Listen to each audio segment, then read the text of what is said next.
जब भरत जी वापस चले गए, भरत जी के वापस जाने के बाद लक्ष्मण जी एक दिन वन में गए हुए थे।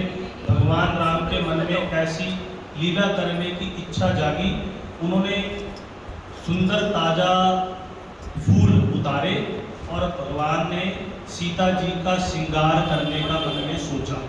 सीता जी का श्रृंगार करने के लिए भगवान ने अपने हाथों से बाल के लिए गजरा, हाथों के लिए कंगन, कान के लिए करण फूल, कमर के लिए करधनी और पैर के लिए पायल बना करके भगवान ने खुद अपने हाथों से सीता माता को पहराए और सजाया। तो एक बड़ी सुंदर चौपाई तुलसीदास जी ने लिखी, सीत ही पहराए प्रभु सादर।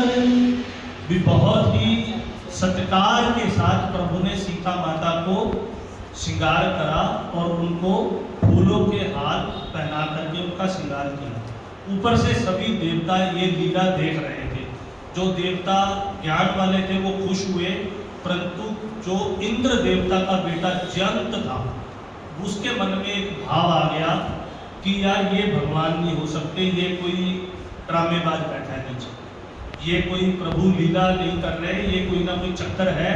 इसकी भुजाओं का बल चेक करने के लिए मैं नीचे जाऊंगा, क्योंकि अगर ये प्रभु होते, भगवान होते, भगवान भी कभी ऐसे श्रृंगार करते हैं अपनी पत्नी का, ये कोई भगवान का काम नहीं है। ऐसा मन में उसके भाव आया तो जयंत काग यानी कि कौवा बन करके नीचे पृथ्वी लोक पे, जहाँ पे मायापति श्री राम और माया स्वयं सीता जी माया रच रहे हैं, वहां पर आ गए।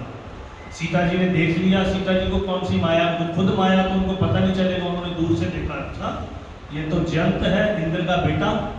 इतने में माता कुछ सोच पाती, उसने माता के पैर में चोंच मार दी। सीता चरण चोंच हति भागा, मूड मंद पति कारण कागा। आज हम ये सारा पाठ पढ़ चुके हैं, मैं बीच में नहीं बोला क्योंकि लय नहीं बनती। तो जयंत काग रूप में आकर के सीता माता के पैर में चोंच मार करके उड़ गया। माता ने अपना बच्चा जान के क्षमा कर दिया और प्रभु श्री राम को नहीं बताया, परंतु माता के पैर से जो खून की धारा बही वो भगवान को जब टच करी तो उनको पता चल गया। पता तो अंदर से भी था। तो भगवान चटाई पे बैठे हुए थे, उस चटाई के दो तिनके निकाल करके एक तिनके को मोड़ करके धनुष बना लिया और एक तिनके को ब्रह्मास्त्र बना दिया मंत्र जाप करके, और जयंत के पीछे छोड़ दिया और जयंत दौड़ने लगा तीनों लोगों में। सबसे पहले जयंत पहुंचा अपने पिताश्री देवता इंद्र के पास। इंद्र को बोला त्राही माम पिताजी मुझे बचा लीजिए। इंद्र ने कहा क्या हुआ? कहा मैंने माता सीता के पैर में चोंच मार दी। इंद्र ने महल में घुसने नहीं दिया, कहा निकल बाहर यहाँ से। इंद्र ने ठुकरा दिया, अपने पिताजी से बच के पहुंचा ब्रह्मलोक। परंतु ब्रह्मा जी को जैसे ही पता चला कि जयंत आया है, उन्होंने कहा भगवान राम ने तो एक ब्रह्मास्त्र चलाया, यहाँ से बाहर निकल, दूसरा नहीं तो मैं चलाया। तो उन्होंने भी कुछ नहीं पूछा, पहुंच गया कैलाश पर्वत भगवान शिव के पास। भगवान शिव ने भी अपना धनुष उठा लिया या अपना त्रिशूल उठा लिया और जयंत को वहां से भगा दिया।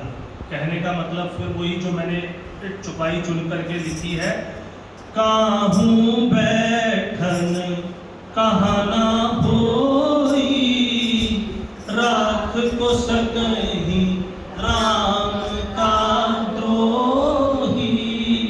कहने का मतलब जो राम भगवान का द्रोही या भगवान के प्रति ही अगर कोई दोष कर देगा, उसको तीनों लोकों में कोई भी बिठाने को राजी नहीं था। जयंत घूम रहा है पूरे तीनों लोक में, पीछे पीछे भगवान का अस्त्र, और रास्ते में उसको मिल गए नारद जी।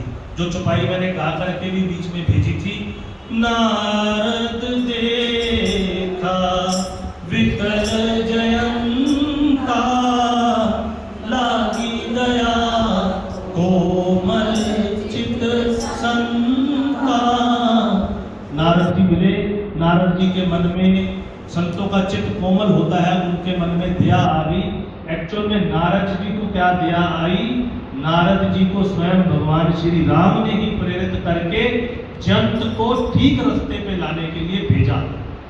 भगवान ने जब नारद जी को भेजा, नारद जी ने जंत को रोका। वो कहता मैं रुक नहीं सकता क्योंकि मेरे पीछे ब्रह्मास्त्र है, 1 मिनट में मेरे प्राण हर लिए जाएंगे। वो बोले कि ये तेरे प्राण हरने के लिए भगवान ने नहीं छोड़ा, तुझे समझाने के लिए छोड़ा है। अगर भगवान ने प्राण हरने के लिए छोड़ा होता तो तू पहले इंद्रलोक में रुका, तभी प्राण हर लेते भगवान।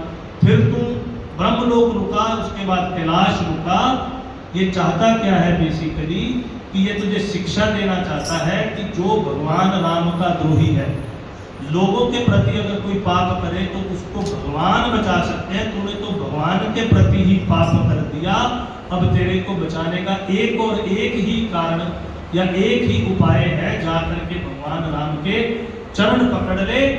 अगर वो तुझे माफ कर दे तभी ये ब्रह्मास्त्र जो है वो निष्फल हो सकता है, अदरवाइज नहीं।